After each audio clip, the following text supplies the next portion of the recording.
All right, I just wanted to make a quick little video on my full-size keyboard. You know, that's right. I have so many keyboards, I gotta call this one out by what it is. Yeah, I know. Look, I've got the one that looks like a Game Boy. This is a Durgod TKL Cherry MX Blue. This is probably my, favorite keyboard overall. The TKL is nice for the extra room that it gives you for your mouse, the extra room it gives you on your desk. But sometimes, you just miss having a number pad. I also have my gaming keyboard because I don't like gaming on blue switches, as I've mentioned before. So I've got this keyboard here, which is also a Durgod TKL, but this one has the Cherry MX Browns. So I like gaming on this one because I don't like gaming on blue switches, but I like typing on blue switches. Again, it's a TKL, so it doesn't have a number pad. When you're gaming, that's certainly ideal. I mean, the more room for the mouse, the better.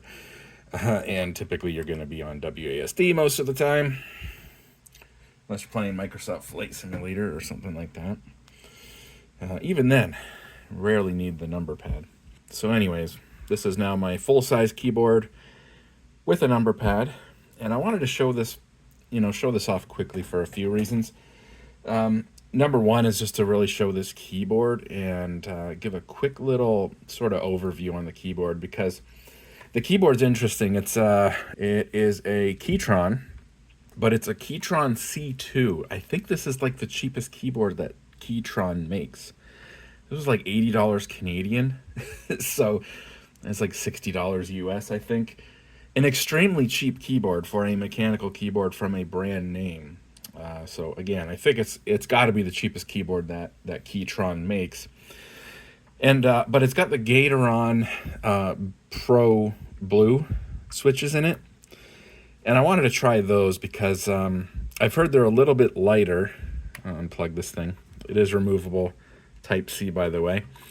But yeah, supposedly these Gateron Pro Blue are a little bit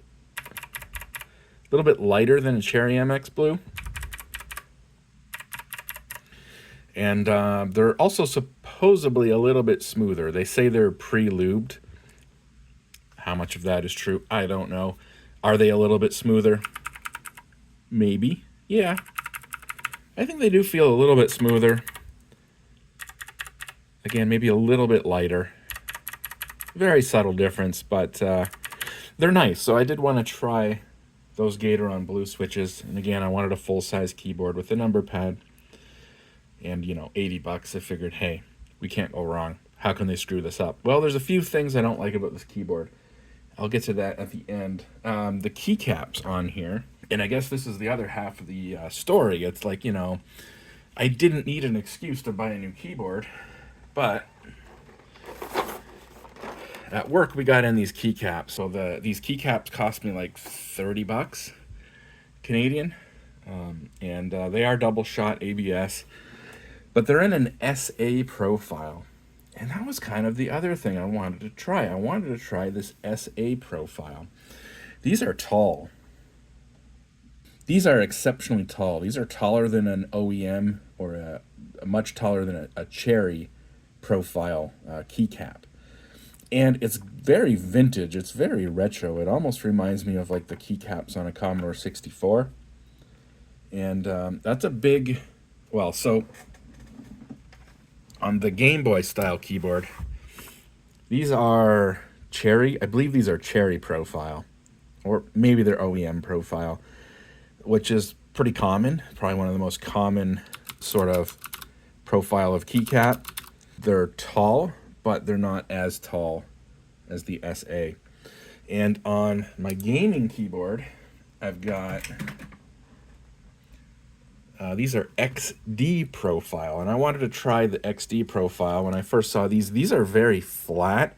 Now, they're not like low profile. They're still fairly tall, but they're very uniform. There's very little difference in the curvature from one row to the next, right? Whereas if you look at these, they're very swooped. Your angle kind of ramps up as you go from row to row. which OEM slash, you know, Cherry profile does that to a degree. Absolutely. Going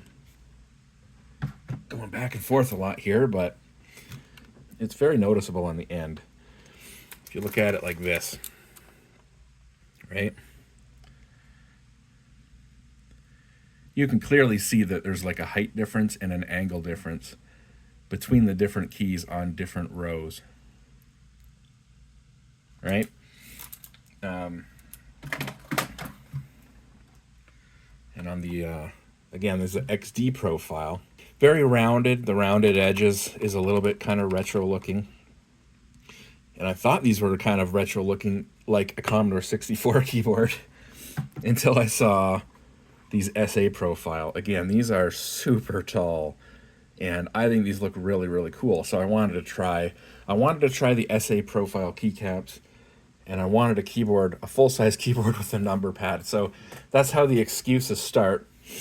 Again, I really didn't need another keyboard, but, you know, wanting one with a number pad is certainly an excuse for me. So yeah, again, the keycaps were like $30 Canadian, and the keyboard itself was like $80 Canadian.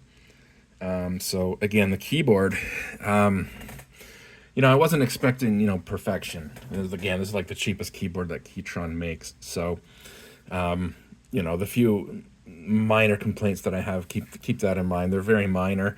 I wish the Type-C port was recessed a little bit more. Like, it is recessed a little bit. But I wish it was recessed a little bit more. And for example, on my Durgods, one of the things I really like about these keyboards is how recessed that is. That's where your Type-C plugs in. So it doesn't stick out like that. You can't like pull up on it and put leverage on it, because it's really easy. Like if you were to just kind of like lift the keyboard up from here, you're going to either break your USB-C cable, or you're going to break, even worse, you're going to break the port in the keyboard. So you got to be really careful with putting too much like lift or leverage on this. And so I always like it when they're recessed like they are on my Durgods. Another thing I like on my Durgods is the LEDs are white and not blue. The blue LEDs don't fit this retro look. And the well, the fact that I've just plugged this in now, it is lit up. It is white LEDs only. It's not RGB. Again, that's fine. I don't even care about the lighting at all. And again, it's the cheapest keyboard that Keychron makes at, you know, $80 Canadian or $60 US. If it didn't have the lighting at all, I'd be fine with that. In fact, I would prefer that. I don't like the white LEDs typically, again, on this keyboard. I think it looks better without any lighting at all. And again, I kind of wish these were, hell, if those were red LEDs, that would really fit the kind of retro aesthetic that I'm going for with this keyboard, right? But so here's the funny thing, is I've turned the lights off, right? And note what key I did that with. That's the biggest complaint I have with this keyboard. So function and this button here will turn the lights on. But again, I typically don't like the lights on. But here's the thing. So if we turned my computer off, let's just pretend we turned my computer off, and then we turn my computer back on, the lights come back on. So every time I turn the computer off and back on again, this thing defaults to the lights being on. So I turn the lights off, and it doesn't, quote unquote, have a memory. It doesn't remember that the lights are turned off. The fact this doesn't have a memory, and every time I turn on the computer, it defaults to the lights being on, and I have to turn them off, I go, okay, again, it's not a huge deal, right? It's not a deal breaker on an $80 keyboard. Again, I bought this keyboard because it's a full-size keyboard. I bought this keyboard because I wanted to try these Gateron Pro switches, and I wasn't expecting lighting at all. And so, I mean, if you like the lighting, if you've got see-through caps and you don't care maybe about RGB, it's just, again, it's just white lighting, you might like that. But the fact that I have to turn that off every time I turn the computer on, it's a little bit annoying. Again, That's a small annoyance. The biggest issue I have with this keyboard that I would say is almost a bit of a heads up, like if you're looking at this keyboard and you don't mind the white LED only backlight, and again, you don't mind the fact this isn't super recessed, you know, it's not a bad keyboard for $80. But the one thing that I would warn you about is, like I said, the fact that this is the lighting switch and this is a dedicated Cortana button kind of kills this keyboard for me personally. Because to me, this is the fact they made a full-size keyboard. You go out of your way to make a full-size keyboard, but then you arbitrarily say, no, you know what? We're not going to give you the pause button. No, that's going to be a dedicated lighting button. But you cannot use this as pause.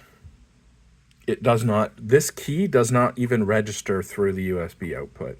The computer itself does not see this key. Only the keyboard sees this key. And to just be a light button, I mean, they could have just had a light button on the back or on the side or right here. They could have had an extra button just for the light, and a dedicated Cortana button, seriously? And again, for some of you, if you're thinking that's not a big deal, what's the big deal? You have to understand it from the fact, again, to say, yeah, we're going to make a full-size keyboard, but then start saying, no, you're not going to get pause, and no, you're not going to get scroll lock. Where do you draw the line? At that point, it's not a full-size keyboard anymore. You should have just made an 87% keyboard. And I don't want a dedicated Cortana button that I can't reprogram into anything else. So these two buttons are not part of a normal full-size keyboard. And so I put these green keycaps on there. I had a green keycap with a light on there.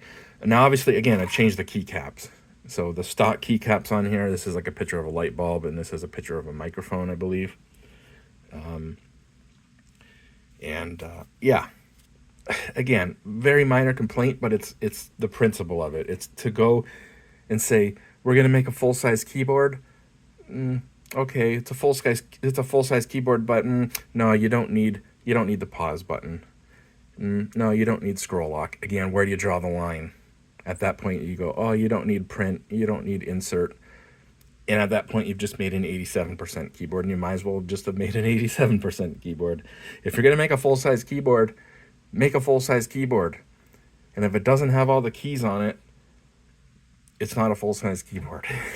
So, again, minor complaint. And again, that's only this model. You step up to any other keyboard that Keychron makes above this, you've got that programmable firmware where you could program any key to be anything you want, unless, again, it's a similar model with the light button here, because this light button, again, your operating system or your software will never see this button being hit. This button is just internal to the keyboard, and therefore it shouldn't be one of the normal keyboard buttons, in my opinion. Yeah, again, super minor complaints, and again, for $80, I'm like, okay with that. You know, personally, I'm never going to use scroll lock, and I rarely use pause. I will use the number pad, page up, page down, home and end, delete, and, you know, the function buttons. And again, I did want to test these Gateron Blues. I wanted to see how they felt compared to Cherry MX Blues. Are they a little lighter? Yes. Are they a little smoother? Yeah, probably. Again, they're factory lubed, pre-lubed, and Cherry MX Blues aren't. So... yeah, overall, I like the keyboard. And again, what are we looking at here? I paid $30 for the keycaps, $80 for the keyboard. You know, $110 Canadian for a cool-looking retro kind of full-size keyboard like this. Yeah, I like it. I wish that was a little more recessed.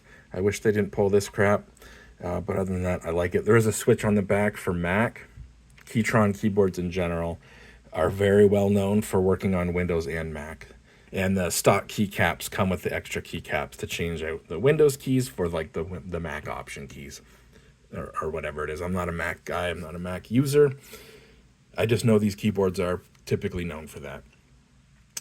So yeah, I think it's a cool looking keyboard. I really like these keycaps. Again, I wanted to try this SA profile out.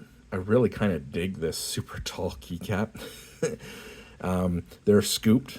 They're very deeply scooped, so your fingers kind of fall into the scoop. J is very deeply scooped along with F. So kind of your fingers, your index fingers, kind of just fall into the to the F and the J. So yeah, I really dig these keycaps. Again, they're double shot. So, you know, what that means is, let me grab, okay, we got an extra pause button here. Well, it's not the extra one, it's the one that should be right here. So that's actually perfect. So as you can see the green text on there, it's very, very sharp. The text and the font on these keycaps is, I love it. I love the font. I love the big centralized fonts. Again, very Commodore 64-ish. But if you look inside the keycap, so on the brown ones with the green font, you're going to have a green interior.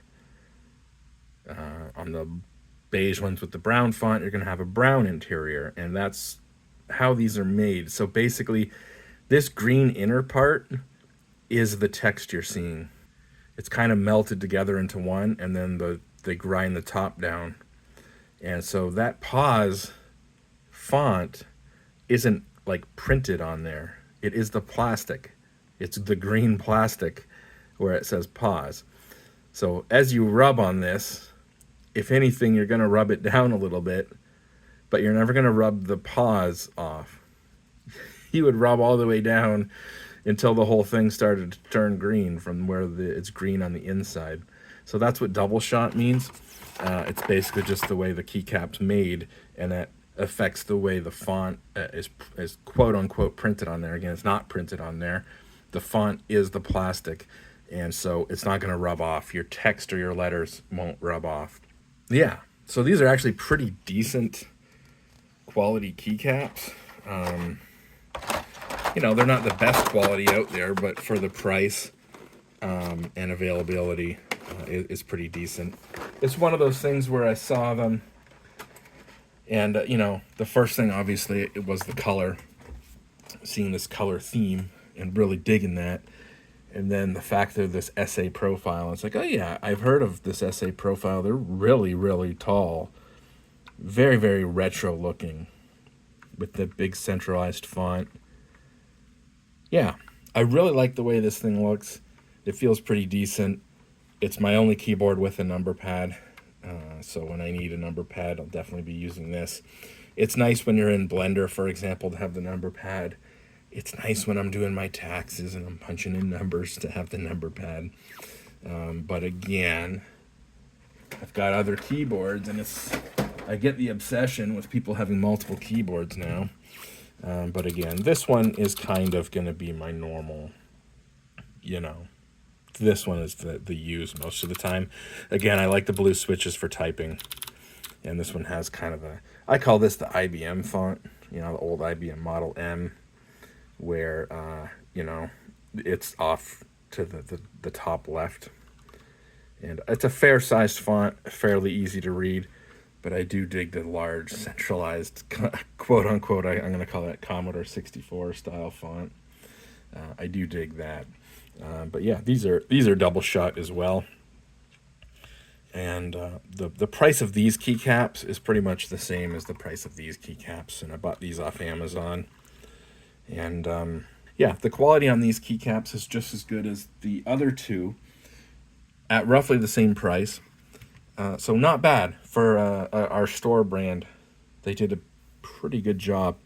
And again, I just absolutely love this SA profile and the super highly,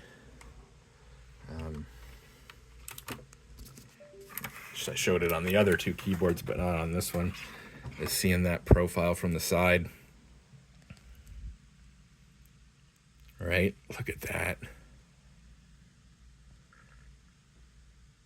Super angled towards you.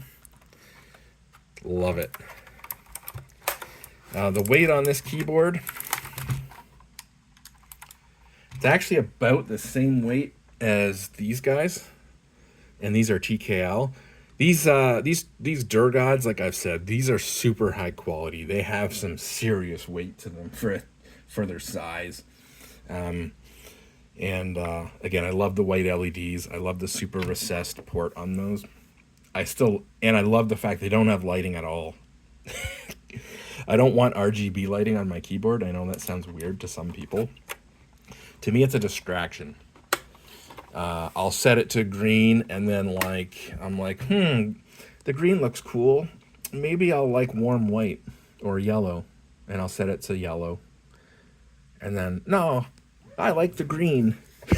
You know, multiple times a day I'll change it between green or yellow or whatever, and it's a distraction. I don't want it.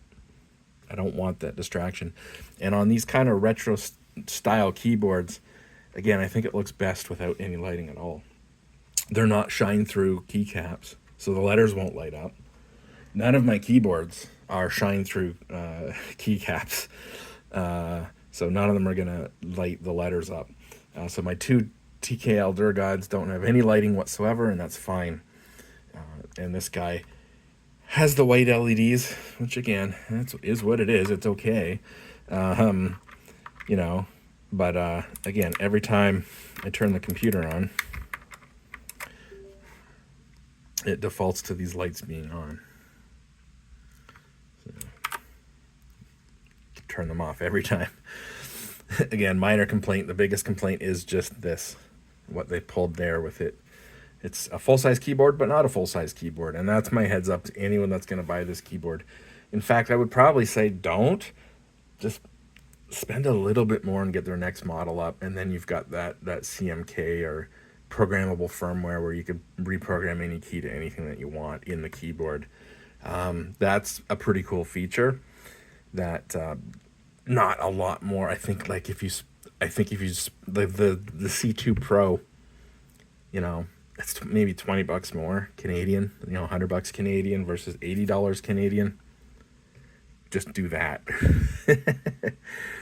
But again, I like the keyboard enough. At first I was like, should I send this back? No, it's not that big of a deal. And again, this isn't the keyboard I'm going to use all the time. So the odd time I need the number pad and I plug this in, I got to turn the lighting off. Not a huge deal. Again, most of the time we're going to be on this guy.